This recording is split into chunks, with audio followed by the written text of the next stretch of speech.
on my father's side have been Christians, and at times I have asked them questions and went and sought advice from them. Just a little fun fact about me. When I was a very young child, basically junior kindergarten, I was one of 12 children in Ingersoll that had an inner ear infection, and within 24 hours, my inner eardrum was burst. So, quick fun facts.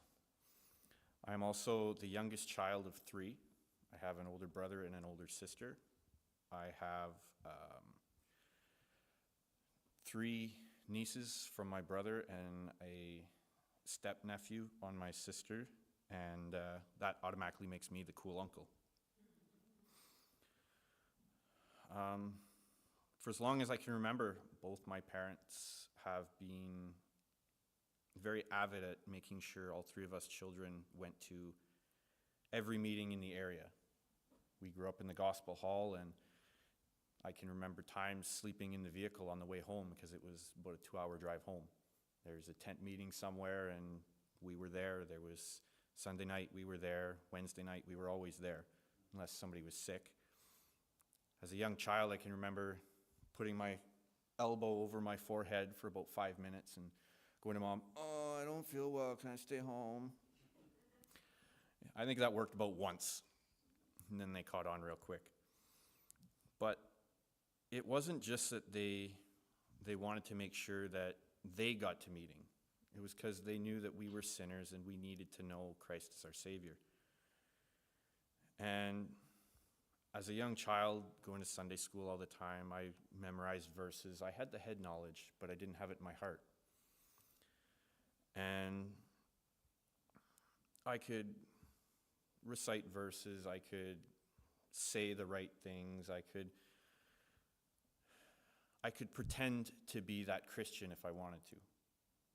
My brother was professed to be saved at a very young age. He was like 3 or 5, something like that. My sister was a little bit older when she made her profession, but I can remember we were living in London at the time, and my parents would constantly, "Oh, do you understand what was said tonight?" Or the preacher you'd get down at the back, they'd shake your hand before you'd leave, and they'd ask you, "Are you saved?" That never really bugged me too much growing up. I always knew that, young kids would think, "Oh, I'll just grab onto my mom's hand as they go." I knew that didn't happen. You couldn't do it. But I also remember there's times where I'd wake up in the middle of the night and knowing my brother was saved, I'd hold my breath because we were in bunk beds. I'd hold my breath and I'd hear him be, "Okay, it's good," fall back to sleep. A couple times I remember that I'd hold my breath, I wouldn't hear anything. You get that panic deep down in your heart. "Oh no, is he gone?" Crawl out of bed, climb up where his head is. "Oh no, he's still there. Okay, I'm good." Crawl back into bed, go back to sleep. My sister, the one day we came back from meeting, and I guess my mom had talked to my sister, and I guess my sister made a profession, and my sister cornered me on the stairs, and we were talking. I forget the whole conversation, and she's like, "Oh, you should just tell Mom that you got saved. It'll make her happy." And I can remember thinking, well, it's not true, so why would I say it? If it's not true, there's no meaning behind it. So no, I'm not going to just say it just to say it and make somebody happy, because it doesn't mean anything. But I don't remember this. My parents told me years later that when I was young like that, and I had been running ahead of my parents when we were on a walk, and I tripped and fell. And I fell onto the road, and a car was coming very close. And at the time, we had a dog, and that dog was my co-pilot, my partner, whatever you want to call it. We were inseparable. That dog somehow knew that car that was super close was going to hit me. He grabbed the shoulder of my jacket and pulled me off the road. So ever since a very young child, while looking back, I can see that God had been protecting me my whole life. He had been working in my life, and as a young, energetic child that's more often than not found trouble, it must have been, as they say, my guardian angel must have had quite the headache. Growing up, I've worried about my soul for years off and on. You know, a message would touch your heart and you'd kind of think about it, and then it'd kind of go away. But it didn't always happen like that.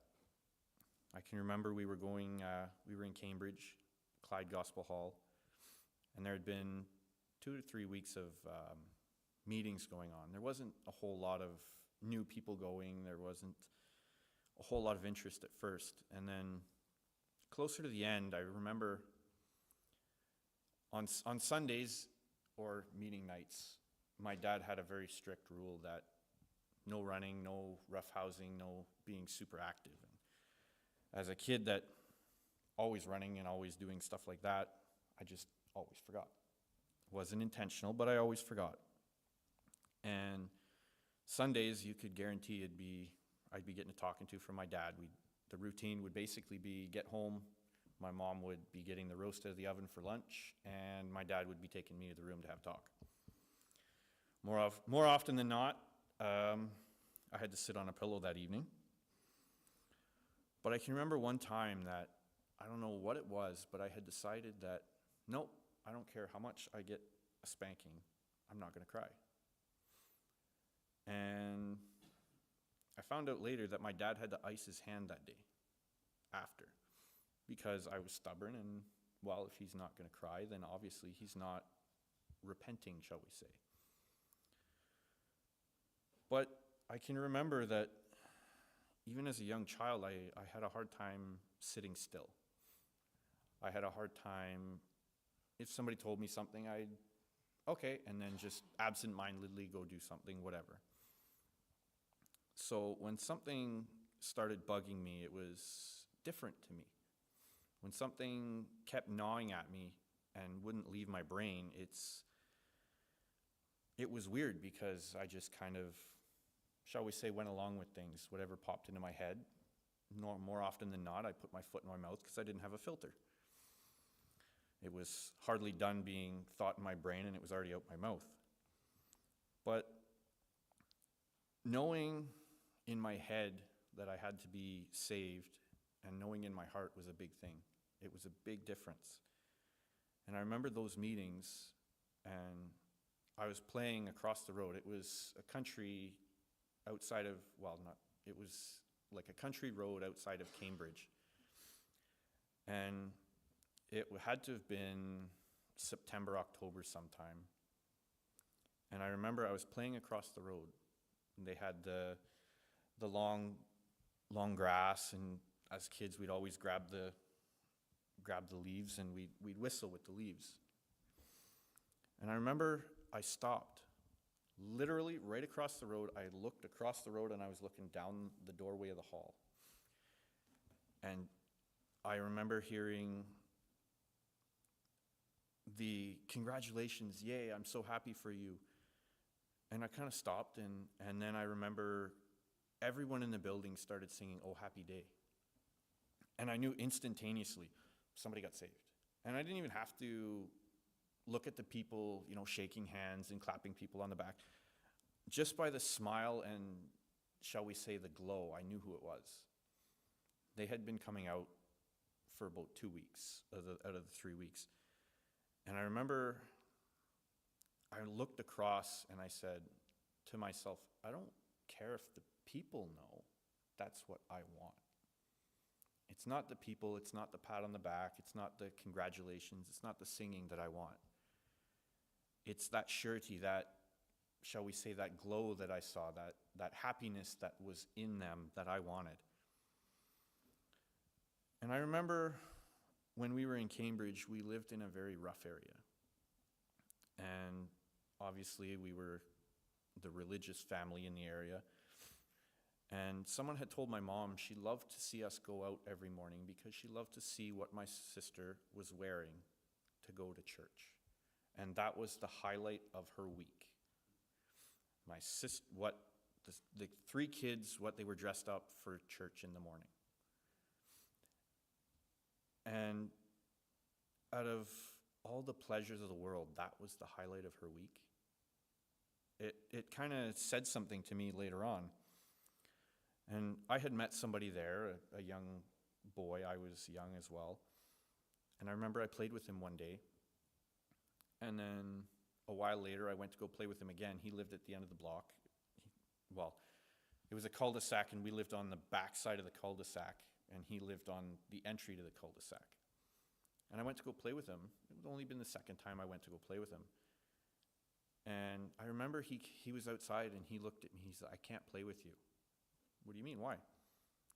"Well, because your family's religious, and my dad says he wants nothing to do with anyone that is remotely religious." So I'm like, "But we're just having fun. We're not." And he's like, "No, Dad said this," and he went inside, and that was it. So right from the very start, I felt different than everybody else. Cops were regularly called in that area, and arrests were normal. It was a very, very bad neighborhood. But I can remember, again, waking up and struggling to sleep. I'm not sure whether it was right at the end of those meetings or what, but I remember waking up and I couldn't get back to sleep. And finally I got up and I went to my parents' door crying just down the hall. And I said, "I don't want to go to hell, and I can't wait anymore." My parents got up, my mom left the room, my dad started talking to me. He read me verse after verse. And he asked me if I understood what they meant. Well, of course, going to the gospel hall my whole life, I could probably recite you half the verses that he read to me without even thinking about it. So, of course, he read Romans 6:23, "For the wages of sin is death, but the gift of God is eternal life through Jesus Christ our Lord." Romans 3:23, "For all have sinned and come short of the glory of God." And then he read John 3:16, but he read it and then he stopped and he said, "I want you to think about this." He said, "Change the words. Instead of 'For God so loved the world,' put your name in there. For God so loved Edgar Smart, that he gave his only son, that if Ed believes in him, he will not perish but have eternal life." At first, I didn't really quite, shall we say, understand in my heart what that meant. I tried to be a good person. I tried to do the right things, But I also understood that it didn't matter, because the sin that I had done and being good didn't change what had already been done. There's still a punishment that had to be paid, and it stood in the way of me getting to heaven. But then as I thought about that and put my name in those verses, I kind of realized that the work had been done. It truly is a gift. All those spankings for my sin had already been taken by somebody else. I couldn't work to pay off what somebody else had done. As much as I tried, if you try and work for a gift, you can't get it, because all you have to do is take it. I love the song, "There's a fountain filled with blood, drawn from Emmanuel's veins, and sinners plunged beneath that flood lose all their guilty stains." That night I understood that the gift of life was paid, and I accepted the work that was done for me, and my sin was gone and paid for, and I had been plunged beneath that flood. I don't remember if I told the preachers or really the assembly, because it was something that was important to me, and it didn't matter about anybody else. I'm sure my parents were thrilled to tell everybody. But like I said earlier, it was something for me, and it didn't matter if somebody else knew or somebody else gave me the pat on the back, because it was my relationship with God, not theirs. A few years later, we were in a very bad accident, and my dad had literally picked up the car. He hadn't even made the first payment. The vehicle we were driving before was a Chevy Astro van, and the nose was probably about this long. And we were coming home from Wednesday night meeting. And it was raining that night. It was dark. We came up a long rise. It wasn't super steep, but there was someone parked on the wrong side of the road. Their high beams on, glaring at us. I was asleep in the middle of the back seat, and I woke up to being blinded. And I remember all of a sudden getting jostled this way and that way, and then a sudden stop, and then I don't remember for a little bit. I remember waking up and somebody saying, "Ed has lost some teeth." And I remember as a young child, for some stupid reason, I was patting around on the floor looking for those teeth so I could put them under my pillow. I didn't understand the danger of that situation. We found out later that the building he was parked in front of was part of a holdings on the Hells Angels. And the guy that had left his car running was a member. So when the ambulances were getting there and working, that car my dad hadn't even made a first payment on was pushing against my parents' legs. Without that nose that was probably about 5 feet long, my parents would have died. And I didn't think about it at the time, but God had his hand over me again. He protected my family. He knew what was going to happen, and within the space of 15, 20 feet, he moved the front of that car around. And I remember my dad talking about it later. He said the cops couldn't figure out how the front end of that vehicle missed 3 different things that would have killed us, but stopped on that telephone pole.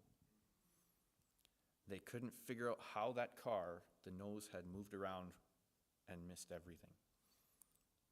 And my dad, right away, I remember vividly saying, God was taking care of us. He moved the front of that car so that we would be saved.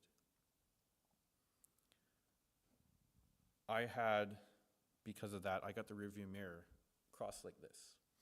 I had severe concussions. I was not in good shape. But growing up, because of that, it made me slow down. Being that very active kid, I was very rambunctious. I was rowdy. I remember grade 9, I was in high school, and I hung out with my sister's friends, and a couple of the guys and I were goofing around, and we'd be flying, tackling each other, but we'd get around behind each other to do it, so we'd actually take each other down. These guys are probably grade 11, and I'm a scrawny, 95-pound, grade 9, skinny kid. And I went and mistimed my tackle of the one guy, and I got the top of my head on the back of his knee just as he straightened his knee. Well, of course I got concussed. And the doctor, when I went in for the, to get like a doctor's note, because it was right around exam time, lucky me, to get me excused, the doctor looked at me and he said, "You've had a lot of concussions." And I'm like, "Oh yeah?" He's like, "You've had enough that the next one's possible death." You know, I'm a grade 9. Oh, okay, whatever. But that stayed with me, and I've become kind of protective of my head. And again, there are things that have happened in my life that God has preserved me. We moved to Wabashine from Midland, Ontario, and I had been saved for quite a while. I was in my late teens, and I had wanted to be baptized, and my mom had been bugging me about it. And I remember I had been thinking about it for a long time, but I didn't want to be the only one. And finally, someone, just as I was leaving, I was standing outside the back door, outside, standing in the sun, and one of the ladies came up to me and said, "Have you ever thought about being baptized?" And I kind of like stopped and looked at her. I'm like, "Well, what do you mean?" And she's like, well, my sister, not my sister, but her sister, and a couple others have asked for baptism. Oh, really? And I don't even remember if I pushed her out of the way. I got inside so fast because it had been something I'd wanted, but I didn't want to go alone. And that summer, I was baptized along with 4 or 5 others by a dear brother, Andy Fletcher. I had lived in high school and Wabashine. Wabashine also was a very rough area. But I was the quiet kid. I was the kid that was never picked first for anything. I was the awkward kid. I was weird because my parents were, shall we say, old school, and because my family was religious. I was living in the world that wasn't meant for Christians. And I had no problem talking about my faith, but I wasn't the one that normally bring it up. Somebody wanted to talk about it, sure, that's fine. I have no fear of talking about it. And I talked to some people about my faith because of that nobody else was able to. Because some people were, shall we say, they were pushed. They were forced to talk to the person about it. And I just let it come naturally. I remember there was one guy in school that he hated my guts. And for some reason, he couldn't figure out why I'd never get mad. Where before high school, I had a temper like a light switch. You'd flip the switch and I'd get mad, wouldn't be able to function, I'd see red. I went to high school and it was like a switch. Like, you don't know me, it doesn't matter, you can't get me mad. Again, the only way I can figure it is God had his hand on me, otherwise I'd be in so many fights and so hurt that it wouldn't have been good. But we switched to going to the Aurelia Assembly, and I had wanted fellowship for a little bit. And then I heard that actually Andy Fletcher's grandson had asked for fellowship. And I thought, again, I don't have to do it alone. And I went and asked for fellowship, and they had their meeting, and I had my first breaking of bread in Aurelia, Ontario. In 2012, I moved to Timmins. My brother had been living here for a while. He got me a job at a roofing company, and at the time I had been working at the Horseshoe Resort Ski Hill in Barrie. And I had just got hit on the head again and was off work because the noise, I couldn't take the noise, and everything bright was just bugging my head. But God had a plan for me. So when I was 19, I moved to Timmins. I got a job. I worked for 2 years as a roofer for my brother's landlord, which turned into my landlord. I met some very nice people in the Gospel Hall. I ended up moving in after a couple months. Me and my brother moved in with some Christians. We boarded there. My brother boarded there for probably about 4 months. I boarded there for about 2.5 years. They're basically my unofficial Timmins family. And they helped develop me in ways that my parents, I won't say they couldn't, but my mom had a bad back. My mom's back she could be on the floor like that. So she had her struggles and she had to pick her battles, and she picked the ones that she could fight. And growing up, she fought those battles, and this family, they saw a hole in who I was, and they tried to help me. They tried to help my brother too, but I was the one that said, okay, you see an issue with me, what do I have to do to change it to get better? And they helped me. As a roofer, I was always very, very dirty because, well, tar everywhere. And they helped me get in more of a routine. And they helped me not just with that, but with my spiritual life as well. They helped me grow. They helped me be accountable. And I remember I quit the roofing job because I got a job at the mine. I worked there for about a year, and I don't know if you guys know him, probably do, Harry O'Leila. He got me the job in the assay lab at Black Fox Mill site. I worked there for a year. I went from being outside all the time to being inside all the time. And that's not me. I'm very energetic outside. I love it. But it was, looking back, it was a way that God was working on me again. I ended up getting fired. I was a scapegoat because they were having some issues with some of the process. And I remember Harry O'Leila talking to me. He's like, they won't talk about it. He's like, I'm good friends with them. I drive in with one of them. They won't talk about it. And at the time, I was, well, before I got let go, I had been trying to get out of there because I didn't like it so much. And I had applied at OPG. I had done the phone call interview, and I guess I got by it fairly well. I had the in-person interview. And there was some questions there that I had no idea how to answer. What do you do if there's an oil spill? And at the time, I'm 21, 22. I don't know. Well, sorry, at the time I was 24. I don't know. Do you have another question?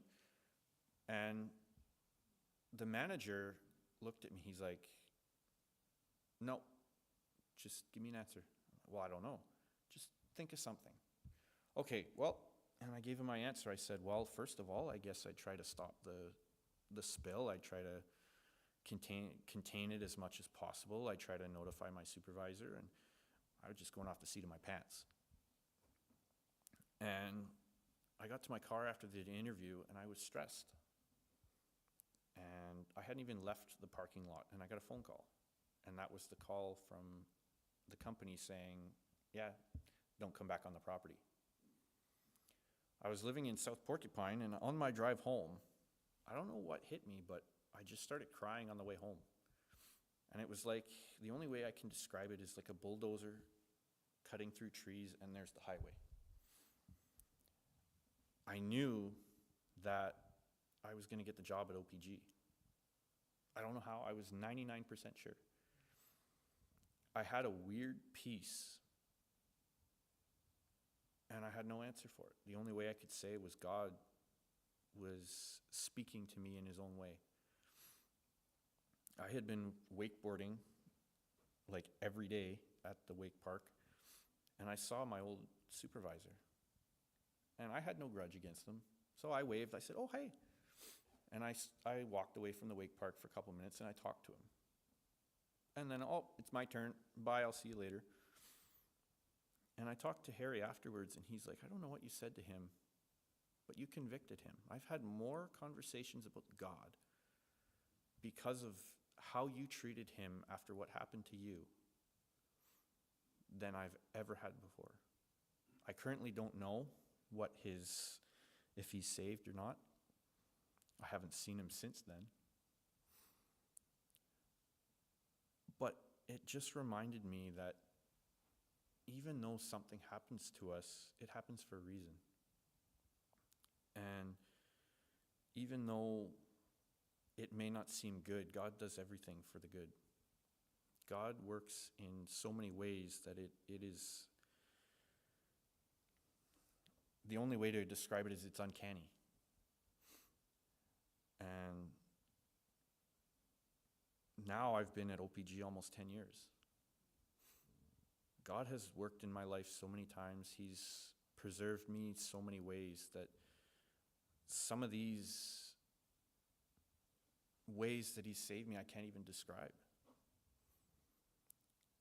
So as I close, I just wanted to sing the hymn 336 in the blue hymn book. There is a fountain filled with blood.